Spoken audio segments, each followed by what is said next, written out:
This is Mike Stout. I'm a designer at Insomniac Games. Hi, welcome to the Insomniac Museum. Here you'll see some of the great things that never quite made it into the game, and you'll learn a little bit about life here at Insomniac Games. Hello, my name is Brian Allgeier, the design director at Insomniac Games. These floating spherical monstrosities are the elusive gravity spheres, which were originally going to be included in Silver City. They proved to be too difficult, and a bit nauseating, to be included. They are preserved here for posterity. Swing shot up to try running around one, and then swing shot again to get off the sphere.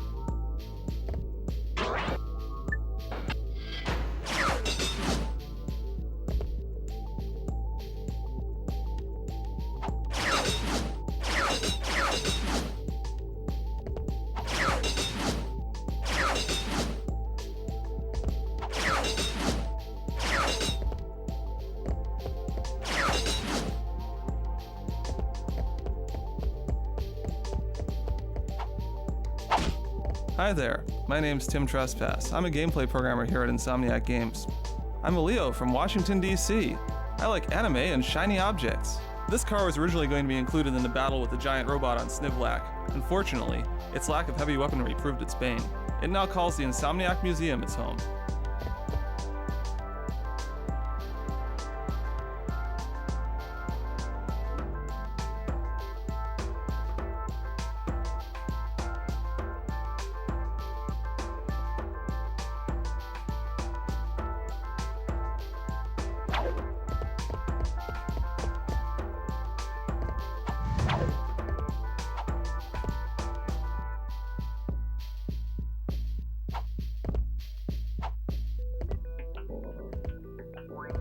Hi, I'm Leslie Matheson. I'm a designer here at Insomniac Games. This was intended to be the water system for Ratchet & Clank.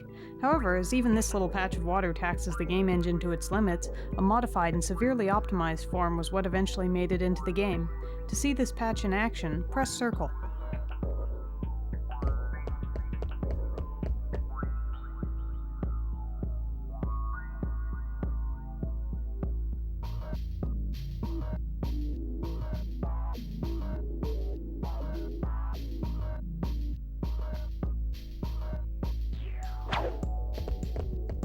Greetings, this is Oliver Wade, the animation director at Insomniac Games, doing an atrocious British accent. This is the original Gadgetron Venda from Ratchet & Clank 1. The official reason it was cut had something to do with saving memory. The real reason has a lot to do with squirrels, hacksaws, and our lawyers. I can say no more, because I am no longer able to do this accent.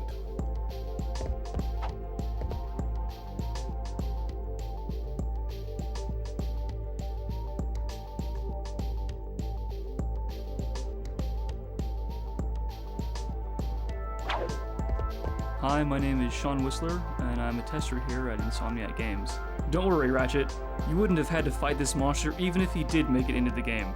This giant bug ship was intended to act as scenery only, flying from place to place to ensure high detail on buildings, while leaving the play area open.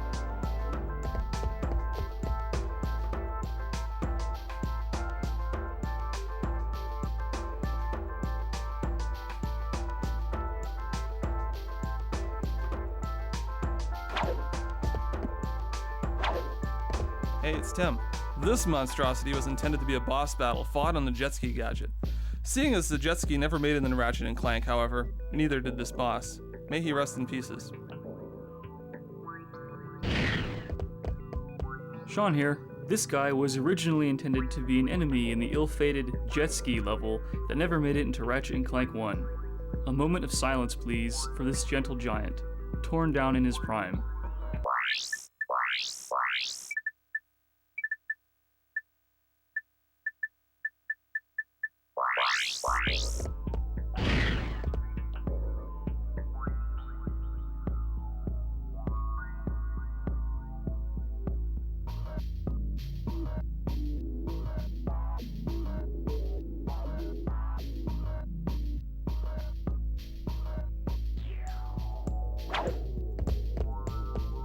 Hiya! This is Oliver Wade, the animation director here at Insomniac Games. The three-headed Hydra was a big cut from Ratchet & Clank 1. It was originally intended as a mini-boss on Pokitaru. Ratchet battled this beast whilst riding a boat through blowfish-infested waters. However, it didn't end up being that much fun at all.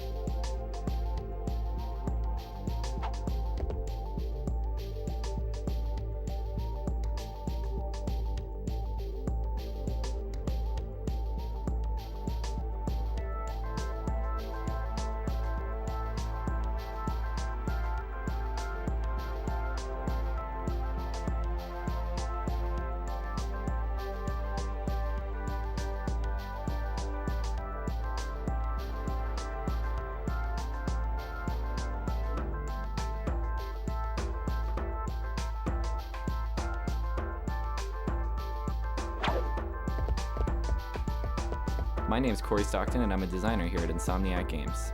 You may recognize this drill from Ratchet & Clank 1. It was held by a large construction worker who gives you a lump of Raritanium. This is originally a weapon called the Revolverator. Ratchet would strike enemies with it and then spin them over his head. Corey here.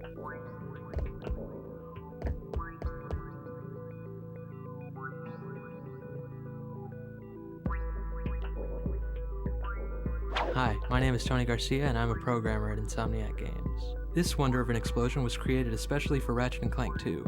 Its extreme versatility allowed it to creep into many different places in the game. You'll even see it in the electrolyzer puzzles.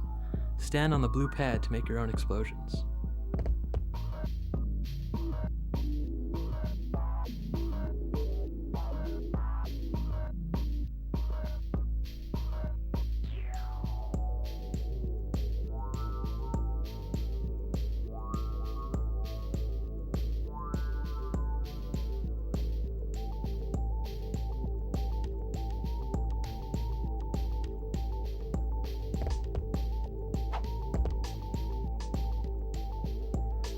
Tony Garcia here. This little demonstration allows you to create your own shot effect. Using the magic of debug technology, you can edit the shot's size and color, and then watch the bandit shoot it at the Blockman. Don't feel too sorry for the Blockman though, he's evil.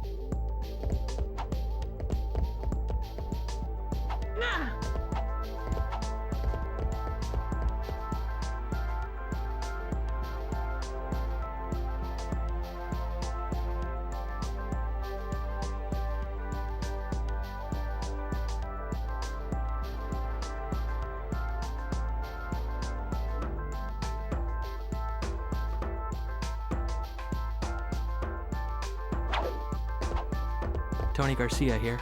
Using these 3 blue pads, you can edit the 3 particle effects in the center of the room. Go ahead, play around with them. You can achieve some truly great effects this way.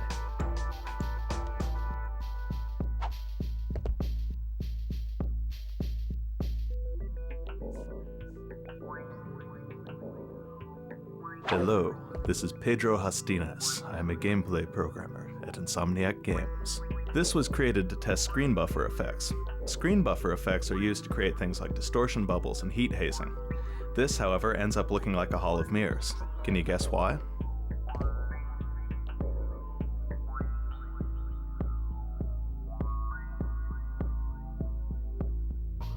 This dummy was created to test the new reaction system which we added to Ratchet & Clank 2. With this system, enemies would always be sure to react appropriately to being damaged without a ton of hassle. Go ahead and hit him. He won't mind.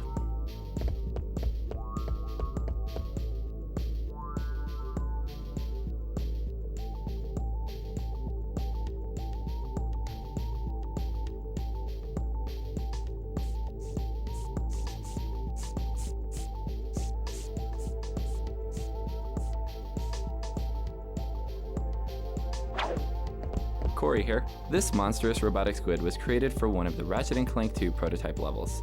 Since that level never made it into the finished game, however, neither did poor Squiddy.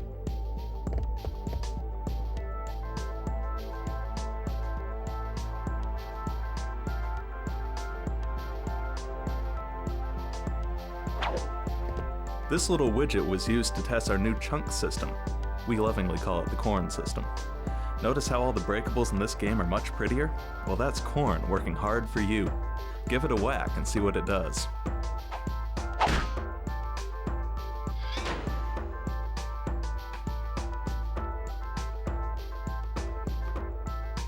Mike Stout here. Fear the random robot NPC. This robot never made it into Ratchet & Clank 1 because of the fabled Day of Poultry, when chickens swarmed over our offices and pecked the computer holding this mechanical darling to pieces. We were able to retrieve her eventually, though.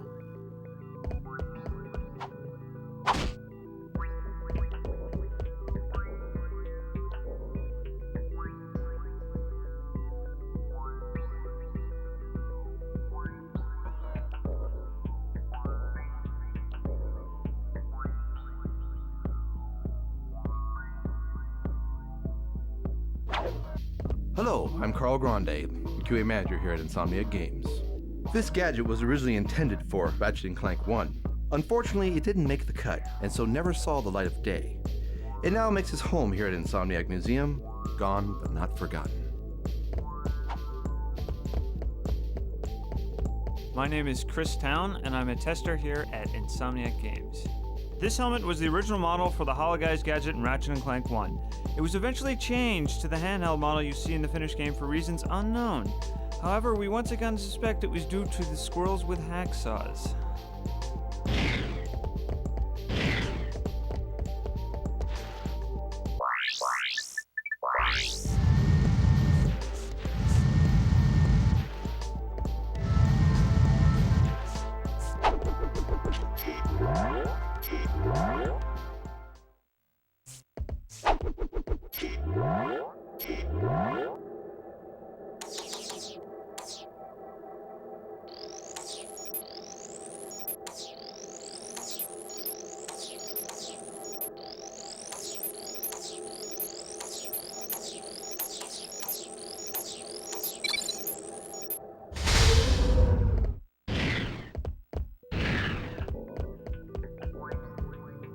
These teleporters were originally intended to go into several of the levels. Due to time constraints, however, they were eventually cut.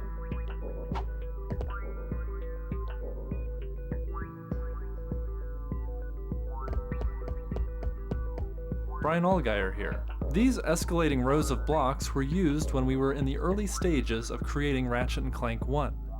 They were used to test Ratchet's jump heights and jump distances to see which would be the most fun.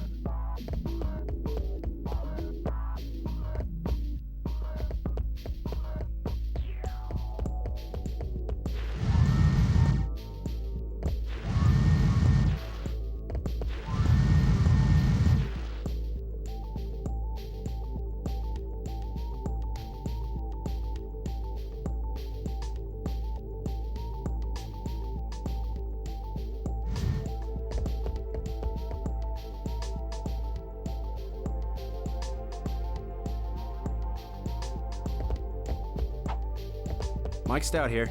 Have you ever wanted to create your own infiltrator puzzle? Well, now you can. Just stand on the blue pad and play around with the values a bit. Confound your friends and amaze your enemies.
Hey, it's Tim.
Chris here. Here at Insomniac, we're so hopped up on caffeine that we bounce off the walls. You can do the same with these gravity ramps.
Hi, Leslie here. This gravity tower was created to test the Magna boots in Ratchet & Clank 1. However, with the new gravity boots that Ratchet gets in Ratchet & Clank 2, this tower is much more fun. Can you imagine scaling this tower while walking at half of Ratchet's speed? Yeah, we thought so.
Brian Allgaier here.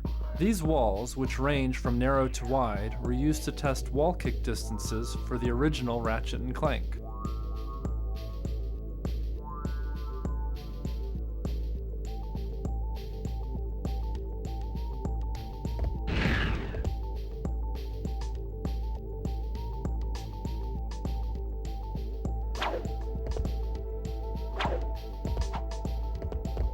Brian Allgaier here. These ramps get steeper and steeper as you go on.